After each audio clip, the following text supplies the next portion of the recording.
नमस्कार दोस्तों, मैं आपका दोस्त महावीर ग्रीन स्टार चैनल से फिर आपके सामने लेकर आए हूँ एक और अच्छी सी वीडियो। मेरी इस वीडियो को देखने से पहले मेरे ग्रीन स्टार चैनल को सब्सक्राइब करें, लाइक करें, शेयर करें, कमेंट करें।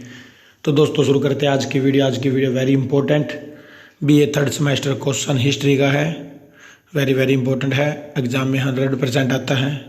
अगर वीडियो आपको अच्छी लगे और इसकी PDF फाइल चाहिए तो वीडियो के लास्ट में बताऊँगा कहाँ से मिलेगी दोस्तों, तो वीडियो को शुरू से अंत तक जरूर देखिएगा।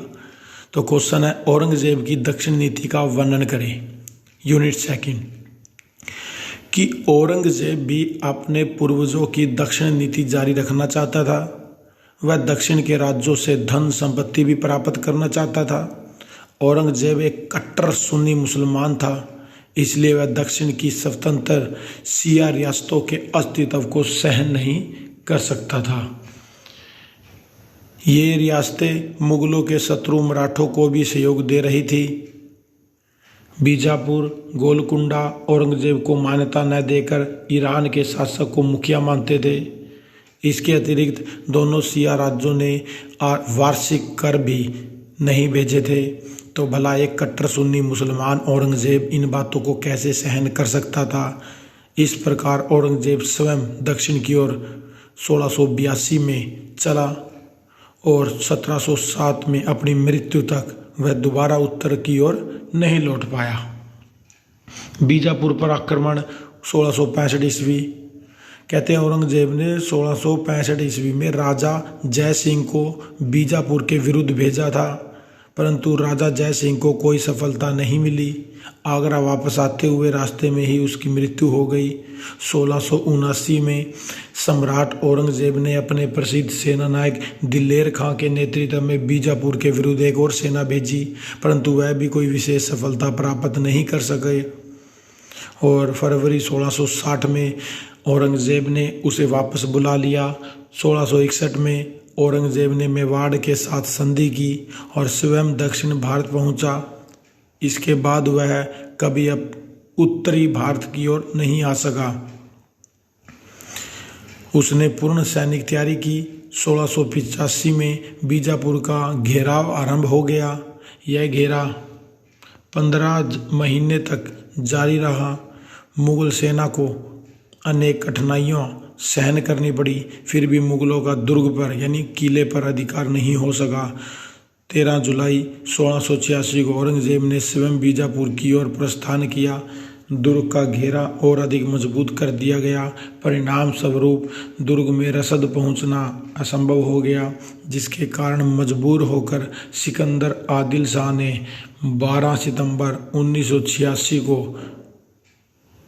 मुगल सम्राट के सम्मुख आत्मसमर्पण कर दिया। 1686 को, ये गलत लिखा हुआ है। औरंगजेब ने पराजित सुल्तान को खान की उपाधि देकर सम्मानित किया और उसे 1 लाख रुपए वार्षिक पेंशन देकर मनसबदार बना दिया। बीजापुर को मुगल सम्राट में शामिल कर लिया गया। इस प्रकार बीजापुर की स्वतंत्रता एवं गौरव सदा के लिए समाप्त हो गए। गोलकुंडा की विजय 1687। कहते हैं बीजापुर की विजय से उत्साहित होकर औरंगजेब ने अपना ध्यान गोलकुंडा की ओर किया। उस समय गोलकुंडा का शासक अब्बू अल हसन था। गोलकुंडा के शासक ने बीजापुर की सैनिक सहायता की थी और गोलकुंडा के शासक ने शिवाजी को भी मुगलों के विरुद्ध सहायता दी थी। गोलकुंडा के पास बहुत धन संपत्ति थी, वहाँ लोहे और हीरो की खानें थी और गोलकुंडा के राजा को एक पुरानी संधि द्वारा निश्चित किया रुपया और वार्षिक कर भी देना था। इन कारणों से औरंगजेब ने गोलकुंडा पर आक्रमण करने का निश्चय किया और इसलिए आक्रमण करने से पहले औरंगजेब ने सुल्तान से पुराना हिसाब चुकाने को कहा, परंतु सुल्तान ने कटु शब्दों में इनकार कर दिया और दोनों ओर से युद्ध की तैयारियां शुरू हो गई। औरंगजेब ने फरवरी 1687 में गोलकुंडा के किले को घेर लिया, परंतु गोलकुंडा के सैनिकों ने शाही सेनाओं का डटकर मुकाबला किया। इनमें से अब्दुल रज़ाक का नाम बहुत प्रमुख है। वह अंतिम दम तक बहुत वीरता से मुगल सैनिकों का मुकाबला करता रहा। यह घेरा 8 महीनों तक जारी रहा। मजबूर होकर औरंगजेब ने छल कपट का मार्ग अपनाया और उसने किले के एक पहरेदार को घूस देकर अपने साथ मिला लिया। उसने एक रात किले के दरवाजे खोल दिए, जिसके कारण मुगलों ने किले पर अधिकार कर लिया।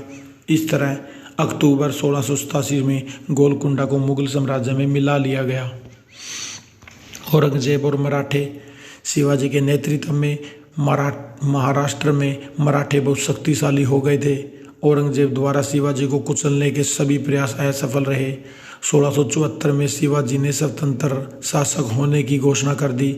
1680 में शिवाजी की मृत्यु के बाद उसका पुत्र शंभूजी राजगद्दी पर बैठा। मुगलों द्वारा और मराठों के बीच चला आ रहा संघर्ष अब भी जारी रहा। औरंगजेब ने 1689 में शंभूजी को पकड़कर उनकी हत्या करवा दी और मराठों के कई क्षेत्रों पर अधिकार कर लिया। परंतु मराठों ने अपना साहस नहीं छोड़ा। उन्होंने पहले राजा राम के नेतृत्व में और फिर उनकी रानी ताराबाई के नेतृत्व में औरंगजेब के विरुद्ध अपना संघर्ष जारी रखा। मराठों ने औरंगजेब को मरते दम तक सुख की सांस न लेने दी और मुगलों से पुनः अपने कई क्षेत्र प्राप्त कर लिए। तो निष्कर्ष, तो औरंगजेब की दक्षिण नीति के बहुत घातक परिणाम निकले। दक्षिण के राज्यों को जीतने से मुगल साम्राज्य का बहुत विस्तार हो गया। यातायात के साधनों के अभाव के कारण इतने विशाल साम्राज्य को कंट्रोल में रखना कठिन हो गया और दक्षिण को नियंत्रण में रखने के लिए औरंगजेब को निरंतर युद्ध में उलझे रहना पड़ा। इस कारण वह उत्तर भारत की ओर ध्यान न दे सका। परिणाम स्वरूप उत्तरी भारत में भ्रष्टाचार का बोलबाला हो गया। स्थान स्थान पर विद्रोह होने लगा, जिसके कारण मुगल सम्राट अस्त व्यस्त होना शुरू हो गया। मुगल साम्राज्य, तो सच तो यह है कि मुगलों ने दक्षिण राज्य को नष्ट कर दिया और दक्षिण ने मुगलों को नष्ट कर दिया। तो दोस्तों, आज की वीडियो हमारी यहीं समाप्त होती है। मैं आशा करता हूँ मेरे द्वारा दी गई जानकारी अच्छी लगी होगी। अगर वीडियो अच्छी लगी हो तो लाइक शेयर कमेंट करना मत भूलें। अगर इसकी PDF फाइल चाहिए तो आप मेरे WhatsApp पर मैसेज करें, मैं इसकी पूरी PDF फाइल आपको भेज दूँगा। तो दोस्तों, फिर मिलते हैं नेक्स्ट वीडियो में नेक्स्ट टॉपिक के साथ। जय हिंद, जय भारत, धन्यवाद दोस्तों।